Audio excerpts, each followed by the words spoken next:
Donc dans la partie 3, nous allons aborder cette fois-ci l'aspect déformation. Donc dans la partie 2, je vous présentais les forces et les états de contrainte. Ces états de contrainte vont engendrer des déformations, et donc c'est ces déformations que l'on va voir maintenant. Donc la déformation, epsilon, décrit un changement de forme, d'orientation, de position d'un corps ayant subi des contraintes extérieures. Donc notre champ de contraintes. On va pouvoir voir tout un tas de déformations, mais on va surtout pouvoir les caractériser en grands types de déformations par rapport à un référentiel de départ, un objet type, hein, comme ici, euh, une courbe logarithmique dans un rectangle avec des droites vertes ici. Et on va appeler déformation discontinue lorsque l'on va avoir depuis ce schéma typique en fait des points qui étaient voisins avant la déformation qui sont distants après la déformation. En fait, dans ce cas-là, c'est comme si on avait découpé en tranches notre système en plus d'avoir eu une rotation. Donc ça va être la déformation discontinue. Dans les cas de la déformation cette fois-ci continue, donc on va avoir les points voisins avant déformation qui vont toujours être voisins après déformation, mais on va avoir deux grands cas. On va avoir les continus homogènes, comme ici. Les droites restent des droites, mais on va avoir changé la forme. Et continus hétérogènes, où cette fois-ci, les droites deviennent des courbes, comme on peut voir ici pour les lignes vertes. Donc on va pouvoir définir plusieurs types de déformations, trois opérations, on a défini plusieurs types d'opérations, mais on va pouvoir définir trois opérations qui vont être utilisables pour bien arriver à reconstruire la déformation, à savoir la translation, le transport de notre objet dans un système de coordonnées, comme ici, notre cube, il est là, il est transporté ici. La rotation, il va tourner. Et la déformation interne, changement de la forme, le volume.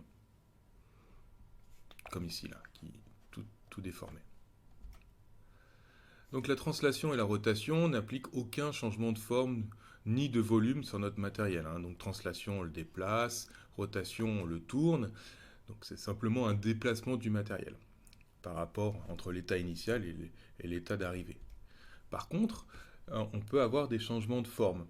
Et ces changements de forme, on va pouvoir les décrire. Donc on va avoir deux types de changements de forme, le cisaillement pur d'un côté et le cisaillement simple de l'autre. Donc le premier, le cisaillement pur, correspond à un aplatissement et étirement de notre objet par rapport entre l'état de départ et l'état d'arrivée. Comme ici, avec la contrainte qui va principalement s'exercer en compression verticale ici, donc il va avoir une tendance à avoir un effet d'étirement de notre matériel, donc ça va être du cisaillement pur. Il ne faudra pas confondre cisaillement pur avec le cisaillement simple, cette fois-ci, qui correspond à, comme ferait des ciseaux qui se fermeraient, hein, qui se croisent, on va avoir ici notre matériel qui va être étiré dans une direction. Donc c'est du cisaillement. À partir des déformations, on va pouvoir quantifier un ellipsoïde. Comme tout à l'heure, on avait l'ellipsoïde des contraintes, on va pouvoir avoir un ellipsoïde des déformations. Alors dans cet ellipsoïde des déformations, on va avoir le plus grand rayon et le plus petit rayon, et bien sûr le rayon intermédiaire, qui vont être perpendiculaires les uns aux autres. Donc comme pour l'ellipsoïde des contraintes, lorsque on a x, y, z, on va avoir un ellipsoïde qui va former une sphère. Donc on va avoir le rayon 1 et on va avoir une déformation qui va être isotrope. Par contre, lorsqu'on va avoir une déformation qui va être plus forte dans une direction, cette fois-ci on va avoir une déformation anisotrope. Et donc on va considérer x comme étant l'allongement maximum, alors que z va être le raccourcissement maximum. Et y, la troisième coordonnée. Donc de nouveau, hein, c'est par définition en travaillant avec ce type d'objet. Donc dans le cas d'une déformation continue homogène, avec les droites qui restent des droites, si la longueur du segment a changé entre l'état initial et l'état final, il faut parler de déformation longitudinale. Donc dans ce cas-là, on va avoir étiré notre droite, on va avoir une déformation longitudinale, on va avoir un allongement. Dans le cas d'une déformation continue homogène, les droites vont rester des droites de nouveau, hein. Si la longueur des segments et les angles ont changé entre l'état initial et l'état final, il faut parler de déformation cisaillante. Et dans ce cas-là, on va avoir une déformation en cisaillement simple. Et la déformation dans le cisaillement, hein, est caractérisée par un angle de cisaillement qui définit la déformation d'un angle droit original.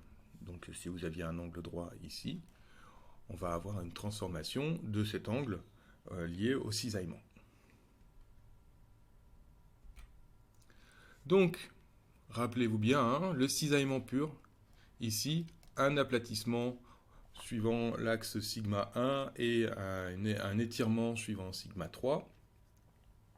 Alors que ici, le cisaillement simple, cette fois-ci, on va avoir sigma 1 et sigma 3 qui sont toujours orthogonales, hein, par définition, mais qui vont être cette fois-ci déviés à 45 degrés par rapport à notre système en cisaillement pur. Donc on va avoir une direction de cisaillement, cette fois-ci, qui va être différente. Donc ne confondez surtout pas un cisaillement pur et cisaillement simple.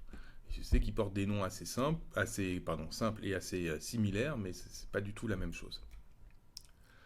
Donc maintenant, on va parler de rhéologie, parce que ça, c'est des états de déformation, mais en fait, la rhéologie va traiter d'un matériau, en fait, comment il va se comporter par rapport à l'état de contrainte, quelles sont les déformations qui vont en résulter.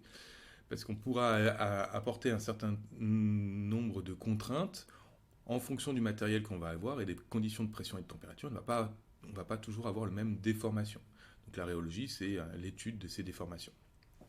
Donc on peut faire ce travail en laboratoire, hein, notamment en mettant des roches soumises à des conditions de pression et de température pour voir comment elles réagissent à la contrainte, principalement mécaniquement. Hein. Et ça va dépendre principalement de la lithologie, de la pression et de la température qui lui sont appliquées. Donc on va faire changer ces trois paramètres pour essayer de voir comment les matériaux vont réagir.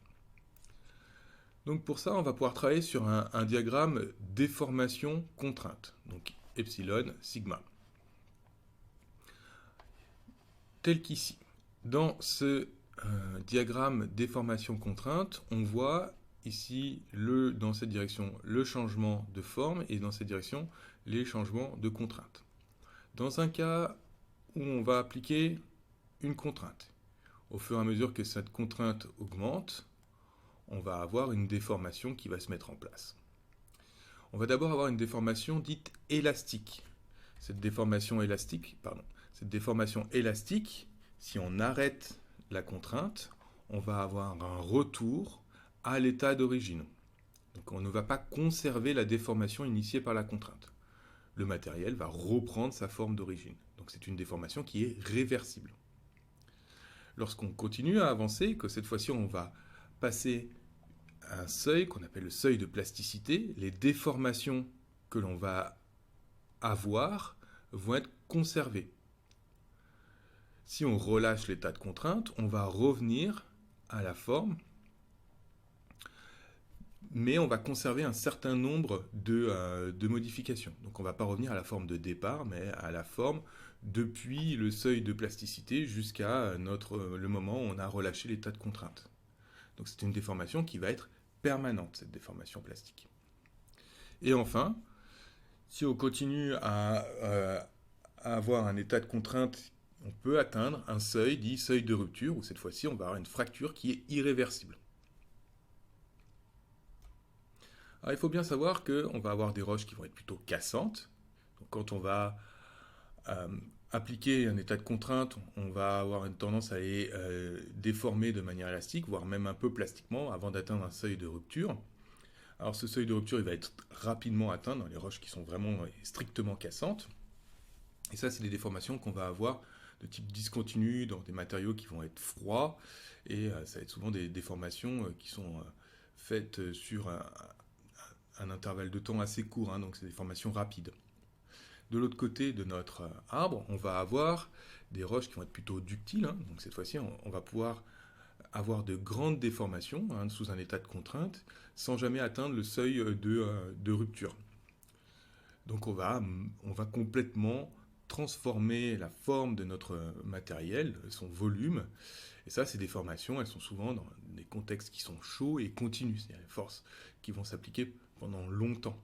Et puis bien sûr, on va avoir les cas intermédiaires, roches ductiles cassantes, donc qui vont se comporter de façon ductile avant d'atteindre un seuil de rupture. Donc, comment réagissent cette fois-ci les paramètres de pression et de température en fonction comment ça va jouer sur les comportements de nos roches, ces pressions et températures. Donc on va avoir la pression tout d'abord. Plus on augmente la pression et plus on repousse le seuil de rupture. Donc la pression de confinement, bien sûr, pas la contrainte déviatorique que l'on pourrait avoir. Donc plus on a une forte pression de confinement, plus notre roche va avoir un comportement qui va être ductile. Et au-delà de 30 mégapascales, la rupture n'existe plus. Donc on n'aura plus qu'un comportement ductile, comme vous pouvez voir ici. On atteint des seuils de rupture sur ces diagrammes déformation contrainte, mais lorsqu'on dépasse ces 30 mégapascales, on n'a plus de rupture, on va plus qu'avoir de la déformation ductile. De l'autre côté, lorsqu'on augmente la température, on va aussi, comme ici, augmenter le comportement ductile jusqu'à arriver à un seuil, ou au-delà, ça dépend du matériau qu'on a, et puis ça dépend aussi de la pression, mais vous voyez qu'ici, lorsqu'on dépasse 500 degrés dans des conditions à forte pression, notre matériel va être uniquement ductile et ne va plus atteindre le seuil de rupture. Donc les effets conjugués de la pression et de la température étendent le domaine ductile de la roche. Donc si on augmente la pression et si on augmente la température, notre roche va être de moins en moins cassante, de plus en plus ductile. Et donc ces comportements, on peut les voir à l'échelle de la croûte. Dans les niveaux vraiment supérieurs, on va avoir un comportement qui va être fragile. On a faible pression, faible température, on a un comportement qui va être fragile. Puis lorsqu'on descend en profondeur, toujours dans la croûte, on va avoir un comportement qui cette fois-ci va être fragile, ductile. On va avoir des plis, qui vont être de déformations, associés avec des failles, qui vont être un comportement plutôt fragile. Et puis lorsqu'on va descendre encore, on va avoir un comportement qui va être beaucoup plus ductile, et donc cette fois-ci vraiment des systèmes en foliation, voire même parfois des systèmes qui vont se mettre en fusion, au moins fusion partielle. Donc vous pouvez voir ici le comportement fragile, avec ici ces couches qui sont là et là, donc des grandes failles qui viennent couper notre système.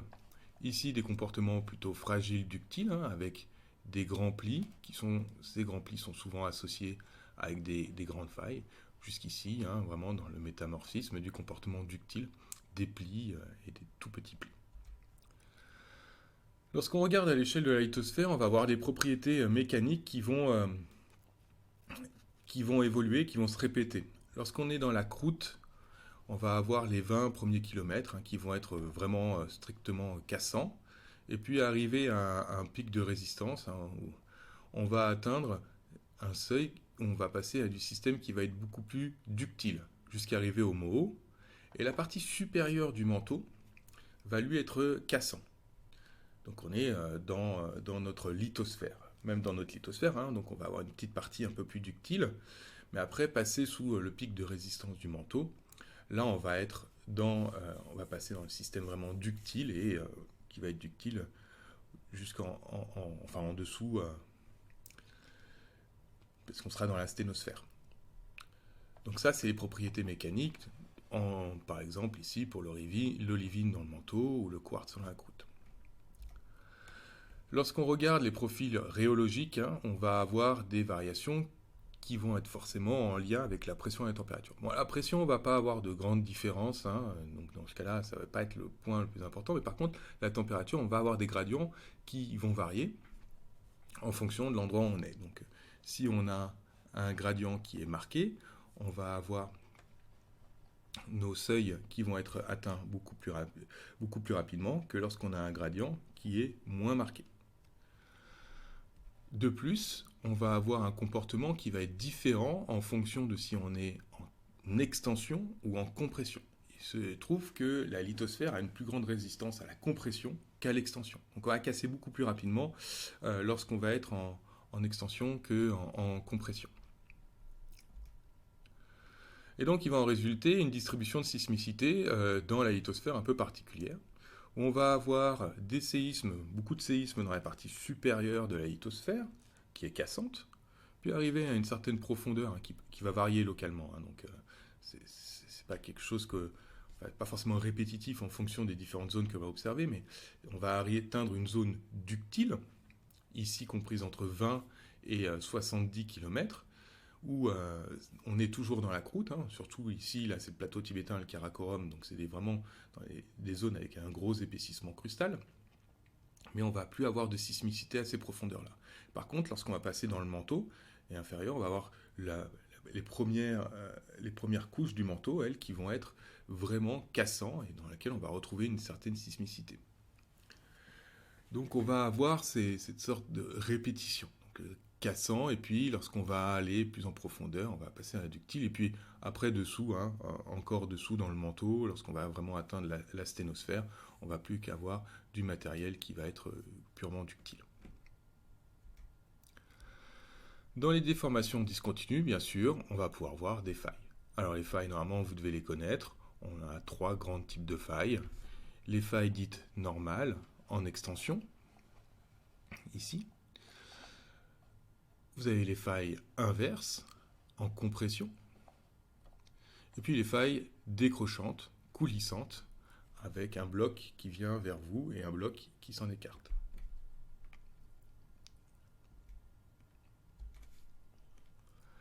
On va avoir de la déformation continue qui va être observable assez facilement, des plis à toutes les échelles. Ici, vous avez des plis à l'échelle millimétrique, alors qu'ici, vous avez des plis à l'échelle plurimétrique, c'est des très grands plis ici, voire kilométriques. Vous voyez très bien, ces très grands plis à très grande échelle. Donc après, les formes des plis vont varier. On pourra avoir des zones, plusieurs harmoniques dans ces plis, alors des grands plis, puis des plus petits plis à l'intérieur. Donc c'est assez variable. Et puis dans les déformations continues, cette fois-ci, on va avoir, surtout quand on va avoir l'augmentation de la pression de la température, des transformations des matériaux, avec notamment la schistosité, la foliation et l'alignation. Donc la schistosité, c'est une famille de plans subparallèles et régulièrement espacés, selon lesquels certaines roches vont se débiter. Schistosité, c'est quelque chose que l'on nous remarque assez facilement lorsqu'on tape sur la roche avec le marteau. On a une zone de débit particulièrement remarquable. La foliation, donc des structurations en plans distincts marquées par l'orientation préférentielle de certains minéraux visibles à l'œil nu. Et enfin l'alignation, l'ensemble de lignes parallèles résultant de l'intersection de plans, schistosité, stratification, et de l'allongement des minéraux et des microplis. Sur ces différentes observations de déformation, donc on va pouvoir maintenant parler de tectonique des plaques au sens strict du terme, donc à une échelle plus grande que ce qu'on vient de voir, où on va avoir toutes ces déformations, ces contraintes et ces déformations qui vont s'appliquer sur un schéma à très grande échelle.